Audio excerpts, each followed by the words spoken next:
He used to say, "The best vows are the ones no one hears fitting for the day." In 1987, when a TV icon slipped into a lakeside chapel under a fake name, the minister none the wiser, the license forgotten, until a frantic dash to the clerk just before dinner. It felt like mischief then, but it was really a sign of how he lived. Bold, private, always improvising against the odds. Born on the 29th of January 1945 in a soot-loud Midwestern city, Tom Selleck grew up in a house where his mother kept the rhythms of home and his father, a World War II B-29 mechanic turned commission-only broker, chased risk the way other men chased safe paychecks. By 1960, the gamble had paid, but it didn't make the boy's height, 6'4", and counting any easier to carry in crowded classrooms. He found his balance on the hardwood, then almost lost everything. At 17, when a joyride on Mulholland went airborne in his mother's cherry red Chevy and slammed him into a lifetime of second chances. After that, he worked folding sweaters at a clothing store, hawking student flights, saving for USC while turning down a sure thing in Montana because dreams aren't negotiable. He scored 4 points in 7 games one year, then none in 3 the next. Learned that speed without defense doesn't win minutes, and swallowed his pride on the dating game twice, where charm and cheekbones weren't enough to snag the girl, yet were somehow enough to win a Pepsi ad that paid $1,000 and opened the studio gate. Draft notice in 1967. So, he joined the Guard, kept a uniform in his trunk through auditions, and watched the contract evaporate because service didn't fit a studio schedule. When he came back, he took the beatings at an infamous acting school clap when the guru enters. Find rage by pulling your own hair. Dissent discouraged, devotion demanded, and he stayed anyway. Believing that craft forms under heat, he took whatever paid. Cigarette spreads he'd later loathe.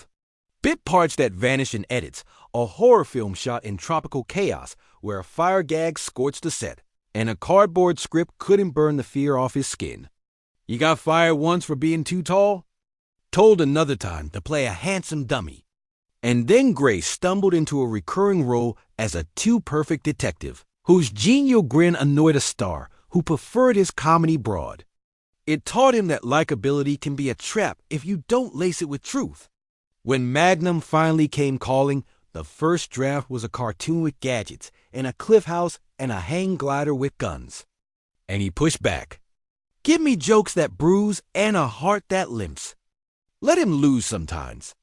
And the creator listened, tore pages out mid-shoot, and together they built a character who bled in the sunshine. A helicopter went down one season, and the set learned brutally how thin the line is between spectacle and sorrow. After that, Tom demanded briefings, backups, redundancies.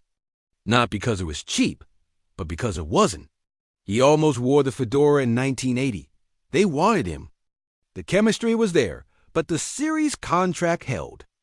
A strike froze production, and the role of a lifetime slid to another man.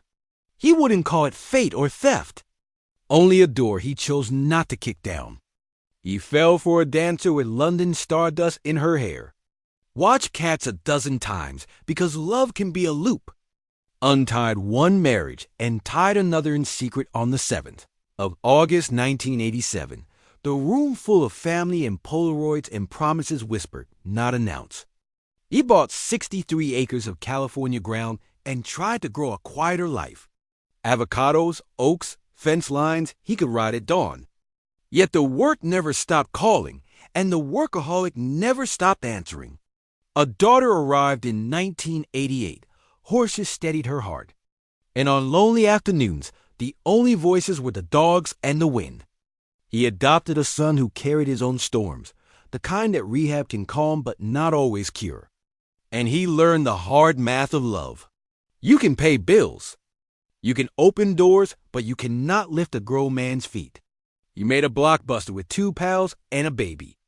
And watched a cardboard cutout become a ghost story that sold extra videotapes. He rode out to the Australian outback and came back with pride, if not profits. He turned down capes and cowls when comic book films were a gamble, then winced later as the genre minted fortunes. He kissed another man on screen for 12 unbroken seconds and told anyone itching for a culture war that actors make faces for a living, not doctrine. Then he aged in the gravitas commanders, commissioners, men whose silence did most of the talking, and found a late career home at a dinner table where prayers were short and arguments long. A family of blue coats. He led episode after episode. Even when the checks got smaller and the notes got louder and the network said, the end had come. On the ranch, the drought bit deep. Trees died with a slow, noble creak. The groves thinned to memory and the math turned. Cruel loans that once felt light, now heavy as chain. Acres worth $12 million in theory, but demanding real money every sunburnt day. He fought a quiet scandal about water when parched ground pushed desperate choices into the open. He settled, paid, stopped, and wore the bruise because drought doesn't care about fame. Knees went next one, then the other scars like zippers down both legs in 2024, and the steroid cravings packed pounds onto a frame that had carried swashbucklers and sheriffs. At 80, he still climbed into trucks he once vaulted from, still buttered a roll at stage family dinners he'd invented to feel like home, and still argued for storylines with spine, even when the word woke turned rooms colder than logic ever could. The memoir, You Never Know, landed in May 2024 and read like a ledger of debts and graces. Near Miss Fedora, set day funerals, pilots that failed, pilots that flew. A late-in-life confession that the man who had everything was never sure he deserved to keep it. By 2025, he said aloud what fear had been whispering. The ranch might win, the body might quit, the work might end before he was ready.